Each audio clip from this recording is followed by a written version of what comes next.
All right, let's do example 4. In this example, we're going to construct a rain gutter from a 30 centimeter wide sheet of metal by bending up 1/3 of the sheet from either side at an angle of theta. All right, so we're just going to bend up the sides at an angle of theta, right? So we're going to measure across 10 centimeters, make a bend, measure across another 10 centimeters, make another bend. And so you can see in this diagram, you have a cross section of this rain gutter of what it's going to look like. And the question is, what value of the angle theta will allow the rain gutter to carry the maximum amount of water? Okay. Ooh, this is going to be a fun one. All right. So, all right. Now the key here is to recognize that the maximum volume of the rain gutter will be when the cross-sectional area is maximized, right? Because it's just taking a length of rain gutter and it's going to have some cross-sectional area. And you can think of the volume as basically a prism, right? A right prism. And so we just need to take the base of the prism times the length to get the volume of the prism. But we don't really care about the length. The volume will be maximized when the cross-sectional area is maximized. So if we can find a formula for the cross-sectional area, then we can take the derivative of it, set it equal to 0, find the critical points, and so on, right? And find the maximum cross-sectional area. All right, so that's what we're going for. We're trying to find the cross-sectional area. All right, now when we look at the angles, now if theta is 0, right, then that's not going to hold any water, right? We haven't done anything. It's just a flat piece of metal. So I'm going to say that theta has to be greater than 0. And also, if I bend it up to right angles, then let's just draw what that looks like, right? If I were to bend it up let me go backwards here. Let me make sure this goes down, right? If I bend it up at a right angle, right, where the theta is 90 degrees, then if I bend it any farther than that, I'm going to start closing it off, right? So I would say that theta has to be less than pi over 2, right? Because anything beyond pi over 2, 90 degrees, then, obviously the rain gutter is just going to be getting smaller for sure at that point. All right. And so let's just put some variables on this. I'm going to put, now I've got the shape of this, again, erase this. The shape of this rain gutter, the cross-sectional area of this rain gutter is essentially as a trapezoid, right? It's a trapezoid because it has 2 parallel sides and 2 non-parallel sides. And I know that the area of a trapezoid, let me just write that down here, area of a trapezoid is equal to 1/2 times the sum of the 2 bases, right? Those are the 2 parallel sides, and then times the height. Okay, so the cross-sectional area is a trapezoid. So I'm going to call this is going to be the height. This is the height of the trapezoid. Okay, it's that distance there, and we're going to call this. I'm going to call this length down here. I'm going to call this B1, the length of that short parallel side, and then the parallel sides are the top and the bottom here. So this length here, I'm going to call B2. Okay, those are just my bases. So I just assign some variables to the trapezoid. Okay, so so it's the cross-sectional area that I want to maximize. All right, well, all right, I know B1 is 10, right? So let's write that down. B1 is equal to 10 centimeters. Okay, now B2. Okay, so B2, I think what I'll do is I'm going to assign some more variables. I'm going to call this X and this X. So X is this distance. You see this right triangle right here, right? You can see this right triangle. And I know that one side of, if I look at this one over here, one side, let me grab a, let me grab something here so I can mark this. So I have a right triangle here. One side is H and the other side is X, right? So you see that right triangle? So that might help us, you know, when you have a right triangle here.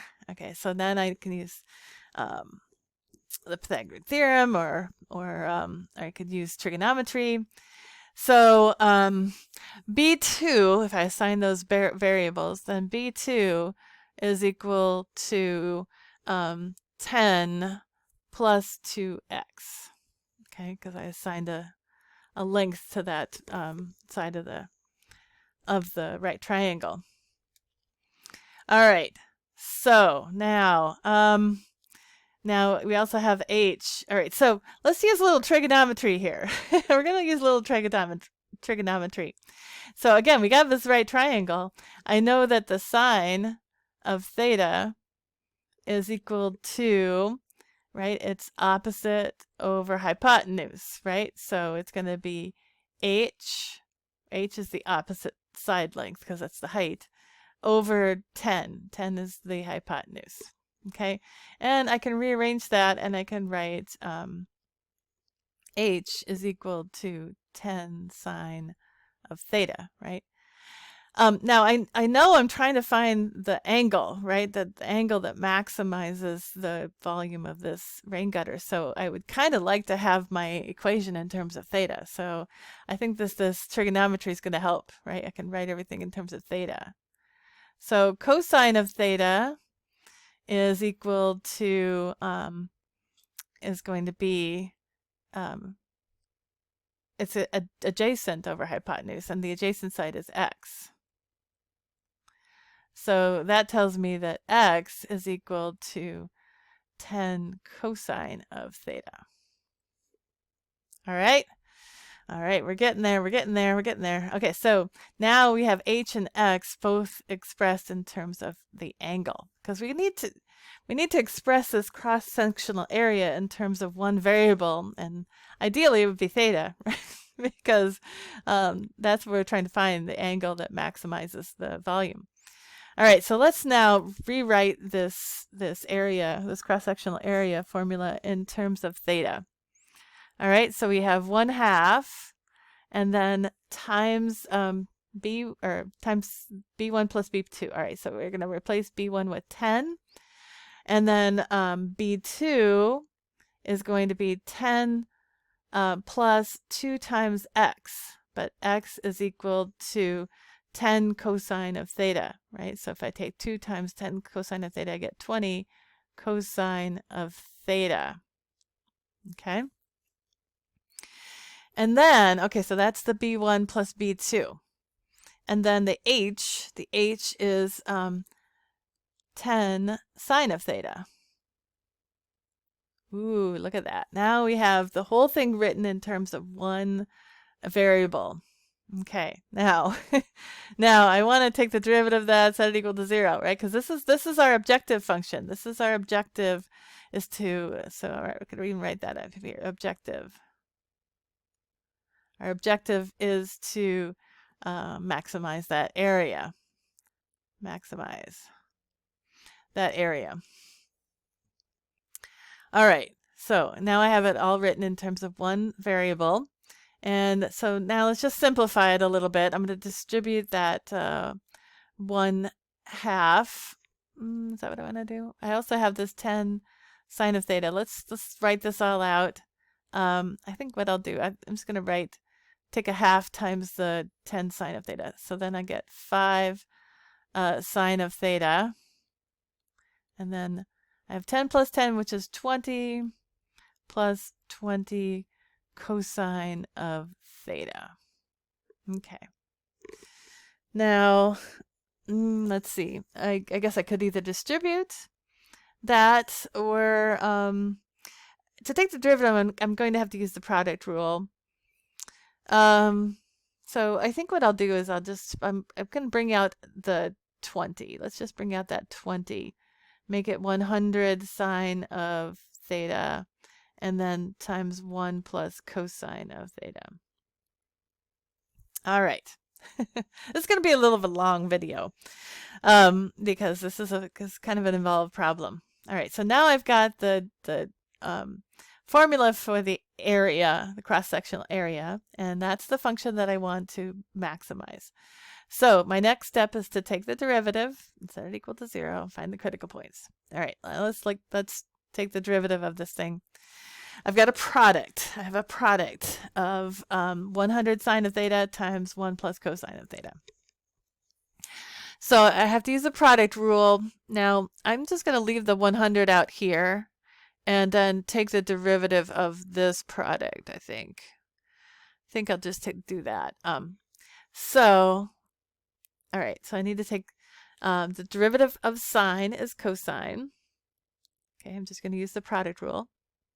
So derivative of the first times the second, 1 plus cosine of theta. And then plus the first sine of theta times the derivative of the second, right? And the derivative of 1 plus cosine, the derivative of 1 is 0, derivative of cosine is a negative sine of theta. All right, and all of that is times that 100. All right, so I use the product rule. Let's clean this up a bit. And 100, okay, so we're going to have, I'm going to distribute the cosine. So we have cosine of theta plus cosine of theta times cosine of theta is cosine squared theta, and then minus sine squared of theta. Okay. Okay, so I've got sine and cosine both in the same thing here. So that's going to make it challenging. So I'm going to use a trig identity here. I'm getting fancy, I know. Because I think I would rather have everything in terms of cosine. I think that's going to make it easier to solve, because what I'm seeing is sort of a, I can see a quadratic forming out of this thing. So, all right, so we have cosine of theta, or sorry, cosine squared of theta, and then I'm going to replace sine of theta with, or sine squared of theta with 1 minus cosine squared of theta. That way I get everything in terms of cosine. Okay, now where's that coming from, right? Where is that coming from? That's just coming from the Pythagorean identity, right? So the Pythagorean identity says that sine squared of theta plus cosine squared of theta equals 1, right? So I can solve for sine squared of theta. Sine squared of theta, if I just subtract cosine squared from both sides, I get 1 minus cosine squared of theta. It's a good thing to remember. You got to remember the Pythagorean identity. All right, now let's keep going here. So now if I combine like terms, what do I get? I've still got this 100 on the outside. And then I have what? I'm going to have, if I distribute this negative, I'm going to have a minus 1 and plus cosine squared. All right, so I have 2 cosine squared of theta, right? I'm going to put that first because it's the highest power, right? So, and then I have plus cosine of theta, right? That's just this one over here, the first term in the last equation. I'm just going to put that second now. And then I have a minus 1. Okay. All right, so I've simplified the derivative, and now keep in mind we have to set this equal to 0 and to find the critical points. All right, so let's do that. Now, this is essentially a quadratic, right? It's essentially, let me go back and change it to blue again, right? So essentially we could say let x equal, now we've already defined x, so maybe I should call it y, some variable I haven't used yet, equals cosine of theta, right? And then I would end up with 2y squared plus y minus 1, right? That's what's in the brackets, those square brackets. And that's a quadratic I could factor, right? So that's what I'm going to do. I'll just let, well, let's just write that out. Okay. Let's just do it. So let me go back to green. Okay. So I'm just going to say, just like I said over there, I'm going to say let y equal cosine of theta. Okay. And then I get 100 and then 2y squared plus y minus 1, right? And now I can factor it. It's just easier to factor that way. Now, when I have a leading coefficient, I have to look at factors of negative, well, 2 times negative 1, right? The first coefficient times the last, that add to the middle coefficient, which is 1. So and then I'm going to split the middle term. So I get 2y squared, and I'm going to split the middle term into plus 2y minus y minus 1. And then I can factor that into, right? I'm going to have, I can factor by grouping. So I'm going to take a 2y out of the first two terms and get y plus 1. And then I factor a negative 1 at the last two terms, y plus 1. Okay, and now we're just factoring here. So 100, and then it's going to be, I can factor out that y plus 1, and then I'm going to be left with 2y minus 1. Okay? All right. All right, we're getting there. All right, we're going. This is happening. All right, so now I want to set this equal to 0, right? This is a derivative. I want to set this equal to 0 and define the critical points. So I'm going to get, if I set that equal to 0, I get y is either equal to a negative 1 or y is equal to 1/2. Okay, but you got to remember that y is cosine of theta. So let me go down here a little farther. Y is cosine of theta. So this means either cosine of theta is equal to negative 1 or cosine of theta is equal to 1/2. Okay. Now where is the cosine equal to negative 1? So cosine of theta is negative 1 if I look at a unit circle, right? Let's gonna draw a unit circle. Draw, right? Cosine is negative 1 over here at pi, right? So theta is equal to pi. Now remember that we said that if we fold this piece of metal, that pi is 180 degrees, right? So we'd be folding this metal on top of itself, and we would have no volume. So that doesn't really make sense, right? We said that it only really made sense for given the context of the problem, that we wanted pi or theta to be between 0 and pi over 2. So I'm going to say this one doesn't make any sense. So I'm going to cross that out. Now the other one okay, so we want when the cosine is 1/2, right? So cosine is 1/2. That's the x coordinate on the unit circle. So that appears to be pi over 3. And again, we're only looking for angles in the first quadrant because, right, that's 0 to pi over 2, 0 to 90 degrees. And so this one gives us a theta equals pi over 3. That's the only one that would make sense. You know, there's another angle down here in the fourth quadrant that has a cosine of 1/2, but that one wouldn't make any sense given the context of the problem. All right, so now that gives us our critical point. This is our critical point. I'll just put here CP. This is our critical point. All right, so let's test our critical point. Let's test our critical point. Now, what do we want to do here? We could find the second derivative, right? And evaluate the critical point. So let's take a look at how difficult that's going to be. Let me see. My scrolling isn't working very nicely here. I guess I have all this. Okay, so the first derivative. All right, that's not bad because right, it's a when we look at the derivative in this form where we had it in the form of a quadratic, that's pretty easy to take the derivative of, right? So let me scroll back down so I have some room. Okay, so we can see this right here is our derivative. Oops. This right here is a prime, right? So I'm just going to take the derivative of that. That doesn't look too bad. So take the second derivative. I'm going to keep that 100 and then take the derivative of what's inside there.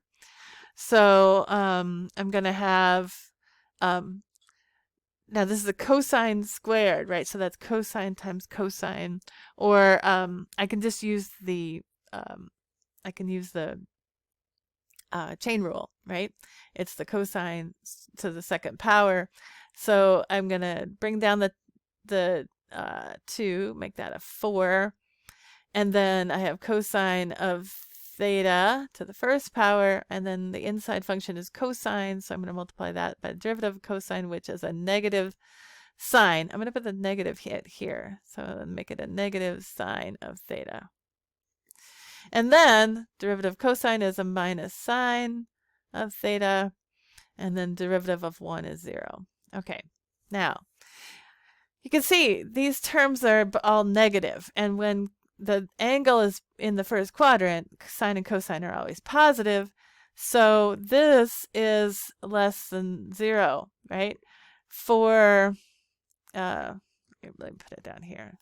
This is less than 0 for theta between 0 and pi over 2. Okay? So that means there's a local, right? That means it's concave. So it's concave down. Scroll down a little bit more. See if it'll let me. Okay. It's concave down. Right? Concave down looks like this. So we have a local maximum. Oops. Local maximum at theta equals pi over 3, right? All right. We're almost there. Now, we could test the endpoints at 0 and at pi over 2. Well, let's just go ahead and do that. Let's just do the area when the angle is 0, obviously, is 0. There's nothing there. At pi over 2, right, we said that was our other, the other boundary on theta. And then we're just going to have 100, right? We got to look back at the original area equation back up here, which was 100 sine of theta plus 1, or times 1 plus cosine of theta, right? So we're just going to have sine of theta would be, sine of pi over 2 is 1, and then 1 plus cosine is going to be 1, because cosine of pi over 2 is 0. So that gives us 100. And then the area at our critical point here, right, which we found was a maximum at pi over 3, right, we're just going to have 100 times the sine of pi over 3, which is square root 3 over 2, and then times 1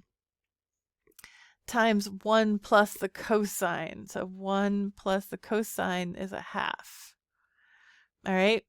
Now, I'm just going to put that into my calculator. I think you get 75 square root of 3 cubic centimeters, square centimeters, because this is area. Or you can say 129.9 square centimeters. All right. So, I think we've got it. We're ready to answer the question. All we needed to find was what angle of theta will allow the rain gutter to carry the maximum amount of water.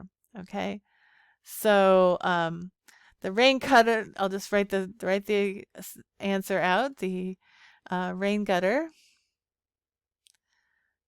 gutter carries carries the maximum water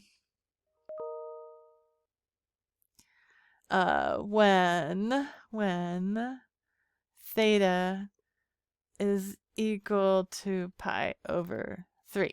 Okay, now remember that pi over 3 is 60 degrees, right? So we want to bend this metal at a 60-degree angle in order to get a rain gutter that will carry the maximum amount of water. Phew, that was a long one. All right. All right, that's all I have. I'll see you in class.